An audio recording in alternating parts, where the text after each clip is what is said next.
देखना बच्चों, आज का जो टॉपिक है हमारा वो है postulate of special theory of relativity and postulate of special theory of relativity and Lorentz transformation. ठीक है ना। तो आइए हम लोग देखते हैं। तो देखना, तो जो postulate of special theory of relativity है वो देखना क्या क्या है।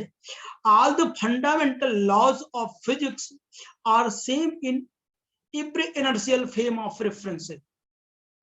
तो जितने भी फंडामेंटल लॉज है, कंजर्वेशन लॉ है, न्यूटन्स लॉ है, लॉ ऑफ मोशन है, सभी के सभी क्या है, all inertial frame of reference में क्या होंगे, सेम होंगे। कह रहा ना, all the fundamental laws of physics are same in every inertial frame of, जितने भी लॉज है फंडामेंटल लॉज। इट मीन्स, इसका मतलब यह कि fundamental laws are invariant. Invariant मतलब बताया था, जो पहले फ्रेम में आ जाए वही दूसरे फ्रेम में है। जैसे मैंने बताया था, एफ बराबर एम ए बताया था, दूसरा बराबर एफ डैश बराबर एम ए बताया था, एफ बराबर एफ डैश बताया था ना। कंजर्वेशन लॉ बताया था, उसके बाद एक रॉड की लेंथ निकाला था, तो दोनों क्या कहते हैं, इनर्शियल फ्रेम ऑफ रेफरेंस में क्या था, सेम था।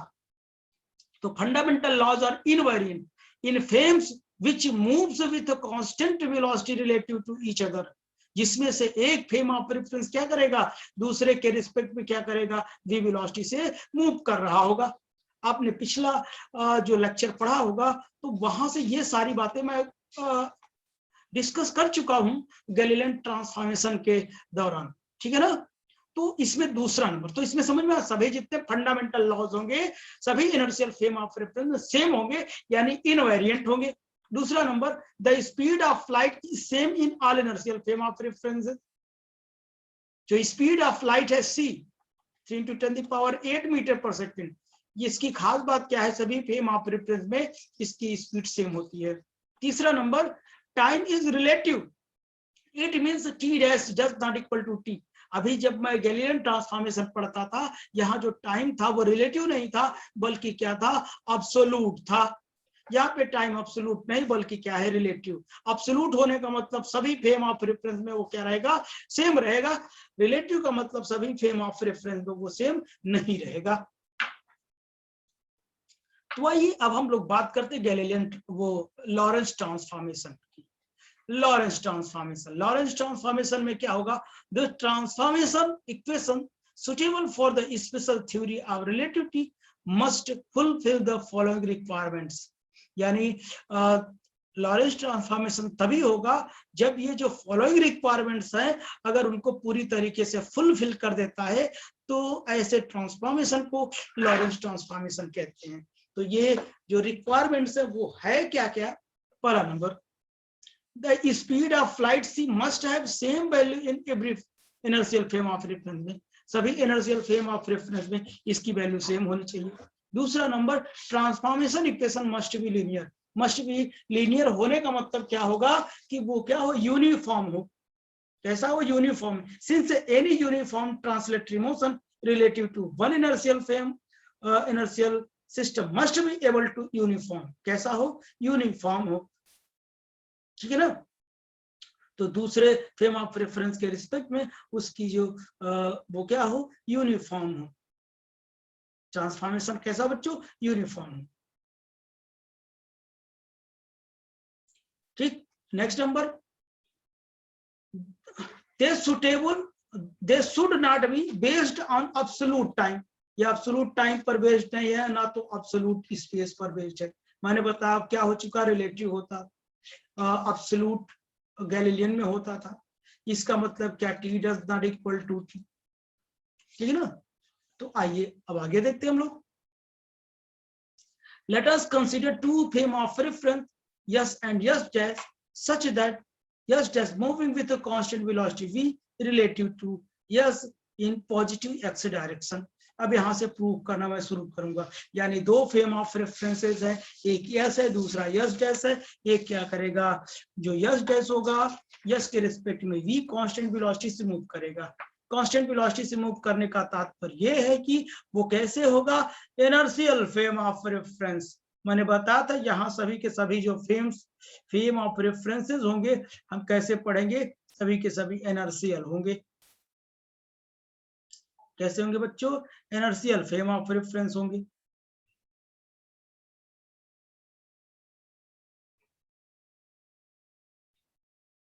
ठीक, तो चलिए यह मैं फिगर प्रॉपर तरीके से बनाता हूं। तो देखिए यहाँ पे मैं फेम्स बनाता हूं। ये हमारा एक फेम ये है, ये हमारा यक्स है, ये वाई है, और ये क्या है, जेड है, ये वो है। ये फेम हमारा यस है। दूसरा फेम इसी में बना देता हूं।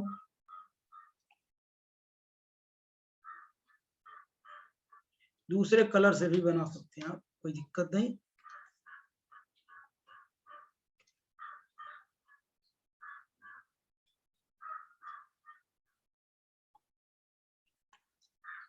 इसका एक्स डैश, वाई डैश और जेड डैश, ओ डैश हो जाएगा। ये yes dash frame of reference. ये क्या है, पॉजिटिव एक्स डायरेक्शन में वी वेलोसिटी से क्या कर रहा है, मूव कर रहा है। ये प्रॉब्लम किसी, तो देखिए यहाँ कोई पॉइंट है हमारा, इस पॉइंट का जो ये पॉइंट पी है, ठीक है ना। तो अब देखना आप लोग, तो यहां से अगर मैं इस पॉइंट तक देखूं, तो यहां से जो डिस्टेंस होगा वो हमारा कितना होगा,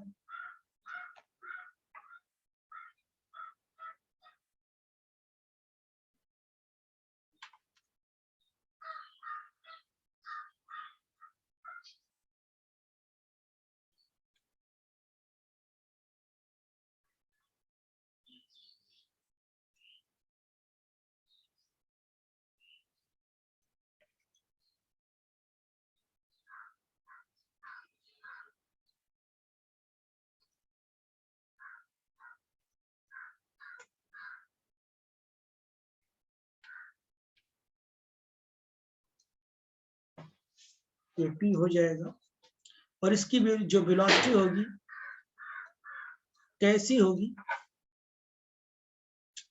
देखना, ये यहाँ के बीच का ये रेस्ट में है, और ये भी वेलोसिटी से मूव कर रहा है। ये ऑब्जर्वर है, ये ऑब्जर्वर फ्रेम ऑफ रेफरेंस के साथ ये भी मूव कर रहा है। एनी प्रॉब्लम किसी को, देखते रहे आप। अब आगे देखना होगा, तो यहां पर ये क्या करेगा, ये जो डिस्टेंस होगी हमारा क्या होगा, पोजीशन वेक्टर, वेक्टर आर होगा। और ये क्या होगा, पहले भी आप बता चुके हैं, यहाँ पर पॉइंट का जो कोऑर्डिनेट होगा स्पेस टाइम का, x comma y comma z comma T, किसके रिस्पेक्ट में, यस के रिस्पेक्ट में। और क्या हो जाएगा, यस डैश के रिस्पेक्ट में कितना होगा, x dash comma y dash comma z dash comma t dash. ठीक, ये आपका कोऑर्डिनेट हो जाएगा, स्पेस टाइम कोऑर्डिनेट है। ठीक, तो चलिए हम लोग क्या करते हैं, सिंपल तरीके से हम लोग क्या करते हैं, इसके बारे में मैंने नहीं लिखा। यस डैश के रिस्पेक्ट में इसका जो कोऑर्डिनेट है, space time coordinate x comma y comma z comma t, और S dash frame of reference में कितना है, x dash comma y dash comma z dash comma t dash, space time coordinate. Okay, तो इससे पहले lecture में हम पढ़ चुके हैं कि यहाँ पर अगर मैं क्या वेक्टर डायग्राम बनाऊं, according to triangle of vector addition, according to triangle law of vector addition, vector addition से मैंने निकाला था, ये देखो, O dash plus OP vector will be equals to o dash p vector op vector. तो यहां पर देख रहा, ये क्या था, vt था, ये क्या था, r डैश था, ये क्या था, वेक्टर r था, r डैश कितना था, r माइनस vt था। ठीक, ये था, इतना आप जानते हैं। अगर यक्स में लिखता तो कितना था, यक्स डैश यक्स माइनस कितना, vt में लिख देता।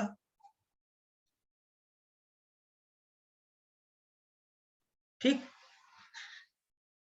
तो इसका मतलब मैं यहाँ पे डायरेक्टली मैं इसे लिख सकता था इसको, जो यक्स डैश होगा, x dash is directly proportional to the x minus v t होगा। यक्स के साथ क्या करेगा, वेरी करेगा, करेगा ना। यहां से मैं निकाल चुका था यहाँ पे।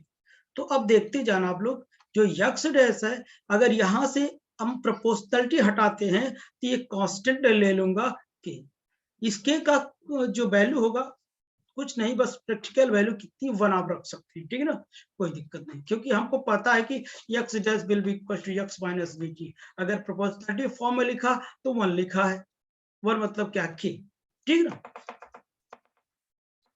दिस इज नथिंग, ओके बच्चों। तो के क्या हो जाएगा, यक्स माइनस कितना होगा, वी टी होगा। इसके इक्वेशन नंबर इसको हमने 1 दे दिया। Any problem?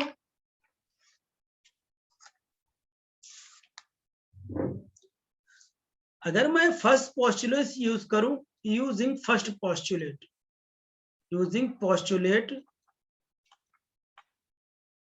फर्स्ट पोस्टुलेट क्या करता है, सभी फंडामेंटल लॉ जो हैं सभी inertial frame of reference same होंगे। यानी ये क्या होता है, इनवेरिएंट होता है। अगर ये इनवेरिएंट है तो हम ऐसे लिख सकते हैं, यहाँ डैश हटा दो, यहाँ जहां जहां डैश नहीं है वहां डैश कर दो और साइन को चेंज कर दो, कोई दिक्कत, अकॉर्डिंग टू इनवेरिएंट आ जाएगा।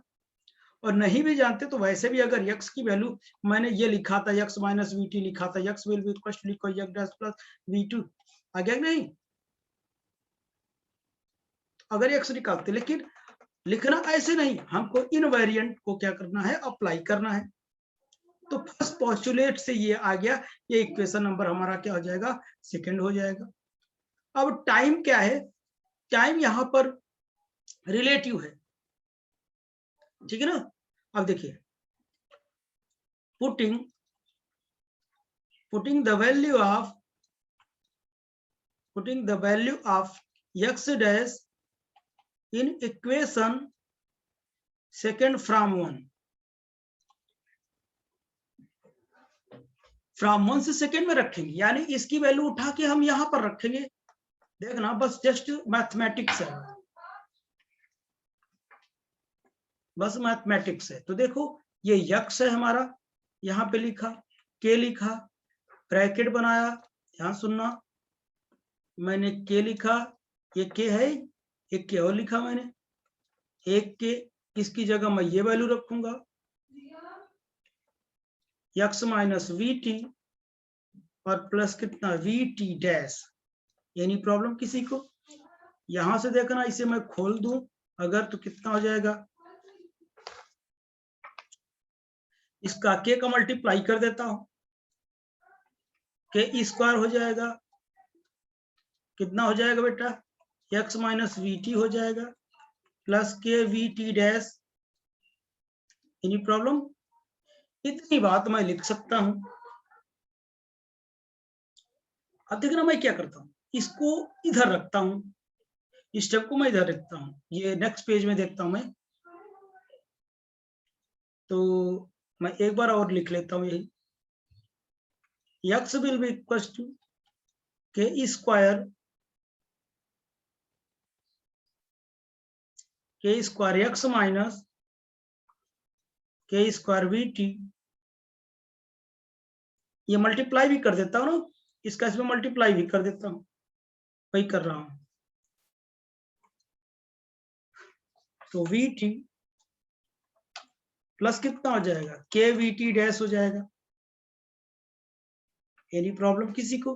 नहीं ना। तो अब देखना मैं क्या करता हूँ, के वी टी डैश मैं इधर रखता हूँ, k v t dash will be equals to,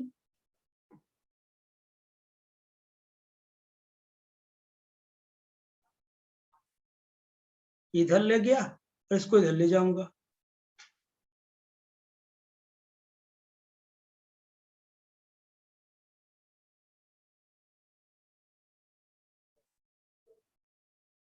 ये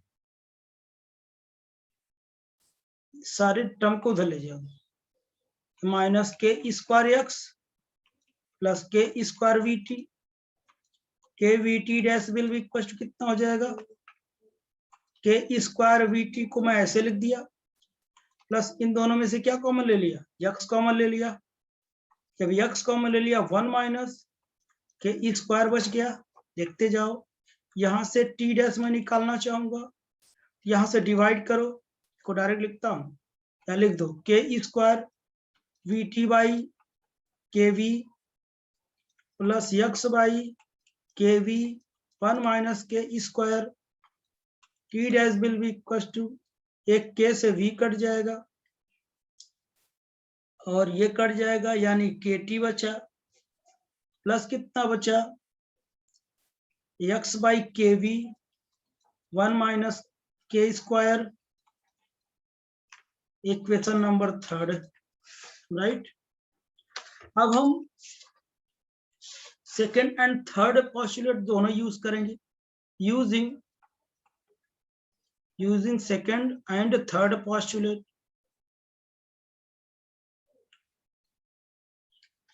using second postulate,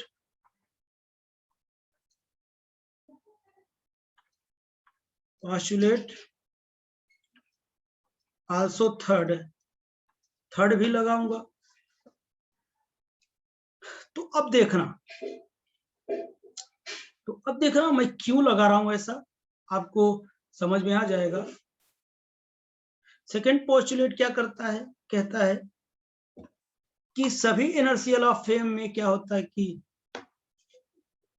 ये सेम होता है, चाहे x will be equal to c लिखो, चाहे x dash will be equal to c t लिखो, सेम रहेगा, लेकिन टाइम रिलेटिव रहेगा, सी नहीं बदलेगा।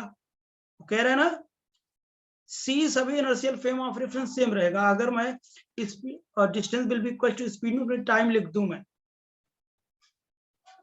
तो देखिए मैंने ये लिख दिया ना, अगर ये लिख दिया, तो अगर मैं दूसरे फ्रेम में लिखना चाहूं डैश फ्रेम में, तो ये यक्स बदल जाएगी, ये बदल जाएगा, लेकिन सी नहीं बदलेगा, ठीक है ना, नहीं बदलेगा, क्योंकि सी कह रहा है कि सभी फ्रेम में क्या होता है, सेम होता है, बल्कि टाइम रिलेटिव होता है। तो अब ये हो गया। अब देखना, अब क्या करूंगा, putting the value of T dash, putting the value of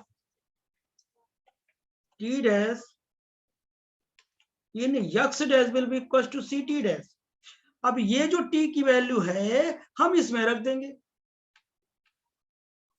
ध्यान सुनना, x dash will be equal to ct dash, x dash will be equal to c, t की वैल्यू ये है पूरी, के टी प्लस ये देखो ये पूरी वैल्यू है, के वी 1 माइनस के स्क्वायर, सी का मल्टीप्लाई कर देता हूं, यक्स डैश सी के T plus x C by के वी 1 माइनस के स्क्वायर, ठीक। अब देखना,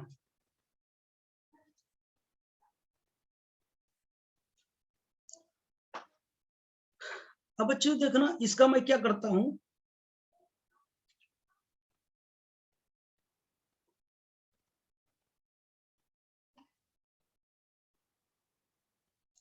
यक्स डैश की वैल्यू क्या होती है, आप इक्वेशन फर्स्ट से देखो, इक्वेशन फर्स्ट देखो, इसकी वैल्यू कितनी है, इसकी वैल्यू होती है, इसकी वैल्यू गिवन है, आप देख लो कॉपी में देखो, x k into x minus v t, यही तो है ना, सी के T plus x C by के वी 1 माइनस के स्क्वायर, राइट। अच्छा,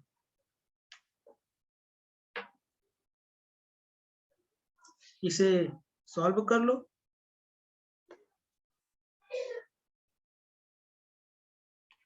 के x minus k v t बराबर सी के T plus x c by के वी 1 माइनस के स्क्वायर। ए लाइन में दोबारा लिखना चाहूंगा, एनी प्रॉब्लम किसी को, ये लाइन देखते रहो, मैं दोबारा लिखूंगा। और दोबारा क्या लिखूंगा, इस यक्स की जगह मैं क्या रखूंगा पता है, ct रखूंगा। यहां पर देखो यक्स की जगह ct रखूंगा, तो देखना kct माइनस kVt बराबर ckT प्लस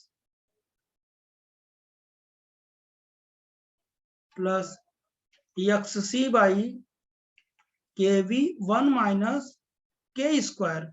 अब देखो क्या CKT कट जाएगा ना, बचेगा minus KVT will be equal to कितना बचेगा बेटा, ये XC बाई KV 1 माइनस के स्क्वायर, और x will be equal to CT होता है ना, तो माइनस KVT बराबर यहां रख दो, इसकी वैल्यू कितना हो जाएगा, C स्क्वायर T हो जाएगा बाई कितना हो जाएगा, KV हो जाएगा 1 माइनस के स्क्वायर। अच्छा अब देखना T से T कट जाएगा, T से T कटेगा, अब देखना, और इसका मैं मल्टीप्लाई कर देता हूं इसे, तो माइनस के स्क्वायर V स्क्वायर बराबर C स्क्वायर 1 माइनस के स्क्वायर। ठीक है ना, यहां से मैं क्या करता हूं, यहां से एक बार और सॉल्व करता हूं, k square V square C square minus के स्क्वायर C स्क्वायर, इन दोनों को एक पास ले चलता हूं,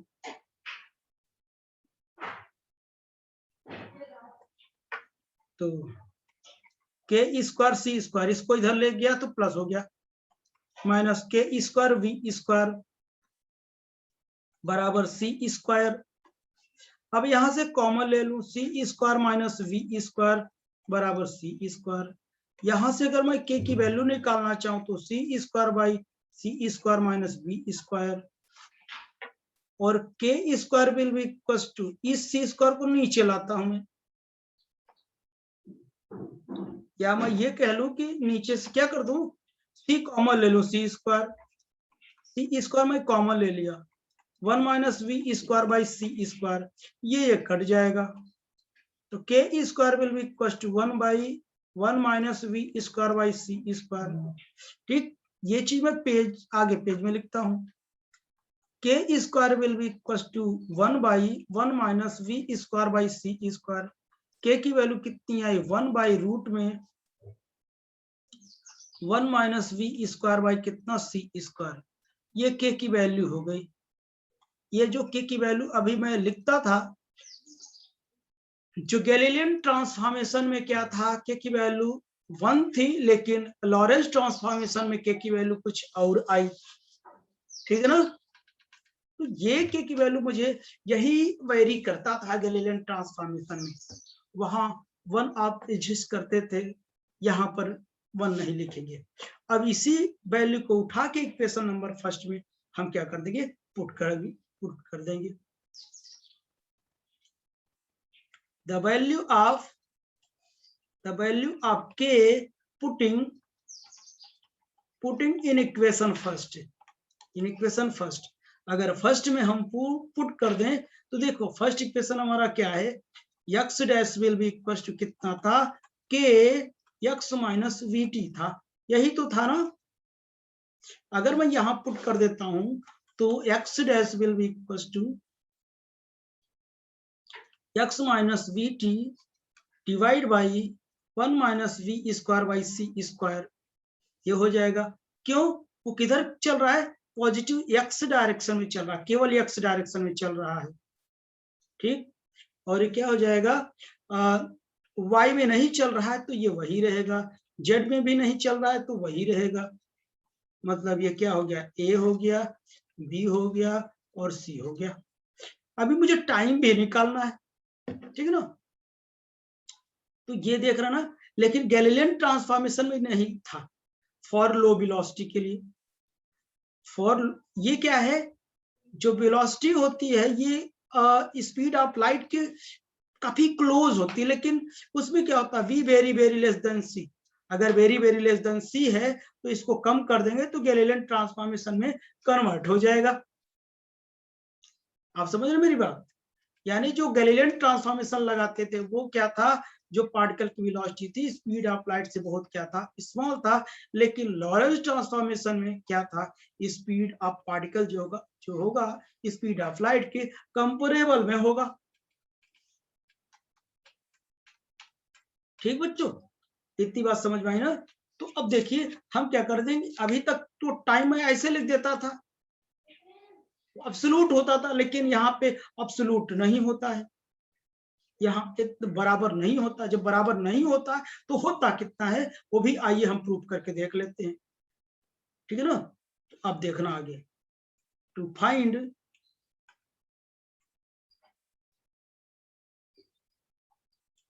बहुत इंपॉर्टेंट टॉपिक है, to find the relation between t dash and t, putting the value of k in equation second equation हम इसकी वैल्यू क्या कर देते हैं, पुट कर देते हैं। जो सेकेंड इक्वेशन हमारा था बच्चों ये था, t dash will be equal to, देखो kt था प्लस x बाई कितना था बेटा, x बाई के वी 1 माइनस के स्क्वायर, यही वैल्यू थी हमारी, सेकेंड इक्वेशन यही था। तो चलिए k की वैल्यू हमने अभी निकाला, k कॉमन ले लिया, t plus x by k square we, देखते जाओ मैं क्या करता हूँ 1 माइनस के स्क्वायर, क्योंकि ऐसे रख दूंगा तो सॉल्व करना थोड़ा डिफिकल्ट हो जाएगा।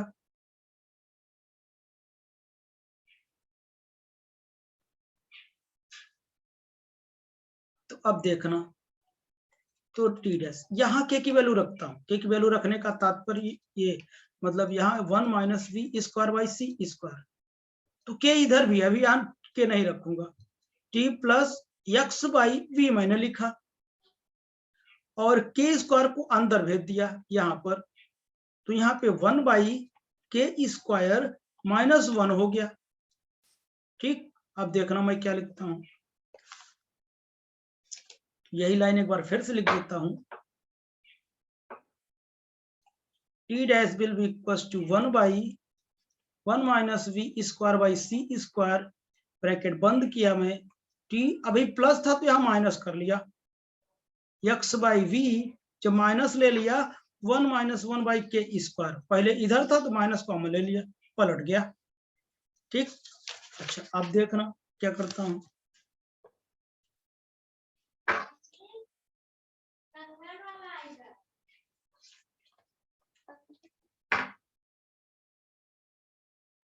तो बेटा देखना के बराबर अभी आपने क्या देखा, 1 बाई रूट में 1 minus v square by c square, square बना दो 1 by 1 minus v square by c square, और इसी को आप क्या लिख सकते हो 1 minus v square by c square will be equal to 1 by k square, transfer कर दिया ये इसको और इधर, समझ गए ना मेरी बात? अब देखना इसको क्या करता हूँ, v square by c square इसको कर दिया, माइनस 1 को इधर ले गया 1 माइनस के स्क्वायर, समझ गए नहीं? यानी इसको उधर लाया इसको इधर लाया, मैथमेटिक्स है, समझ रहे हो? अब इसकी जगह मैं रख दूं t dash will be equal to 1 by root में 1 minus v square by c square, t minus x by v, यहाँ जैसे वैल्यू रखा इसकी जगह क्या हो जाएगा v square by c square, समझ गए ना? इस पूरे की वैल्यू है ये।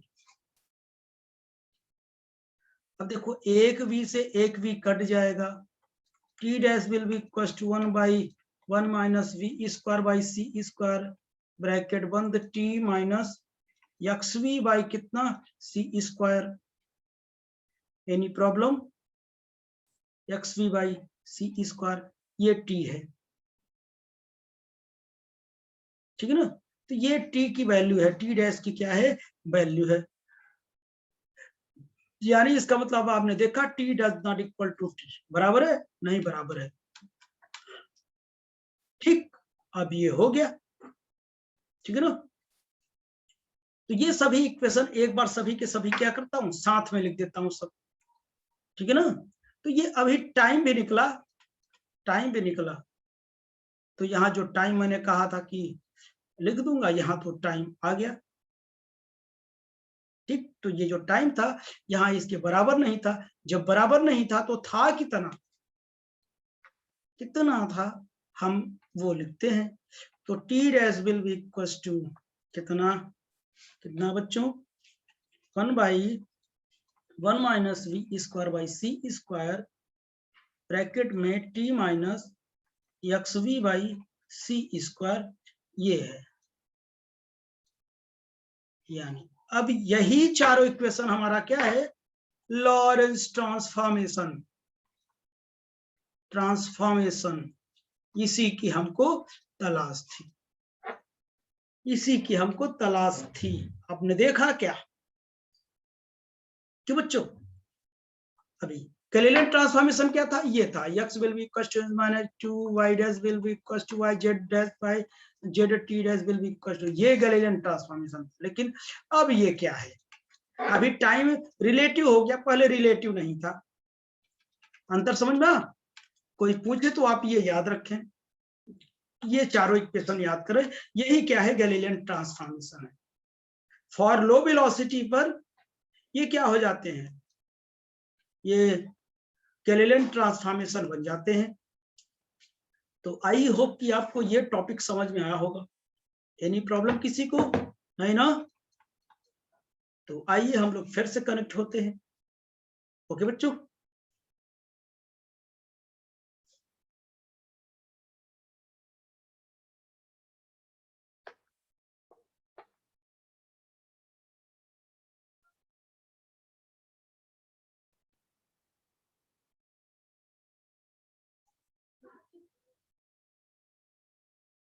तो समझ में आया बच्चों।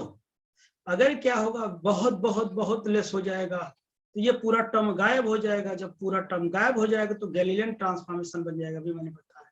लेकिन क्या होगा, अगर ये क्या अप्रोक्सीमेट इक्वल टू 0, सी की इक्वल तो हो नहीं सकती, इसके आसपास होगा, जैसे v will equal 0.8 c, v will equal 0.9 c, ऐसे रहेगा, ठीक है ना। तब हम क्या लगाएंगे, लॉरेंस ट्रांसफॉर्मेशन लगाएंगे। तो आई होप कि आपको यह टॉपिक समझ में आया होगा। चलिए हम नेक्स्ट टॉपिक की ओर चलते हैं और देखते हैं इनवर्स लॉरेंस ट्रांसफॉर्मेशन क्या होता है। ओके बच्चों।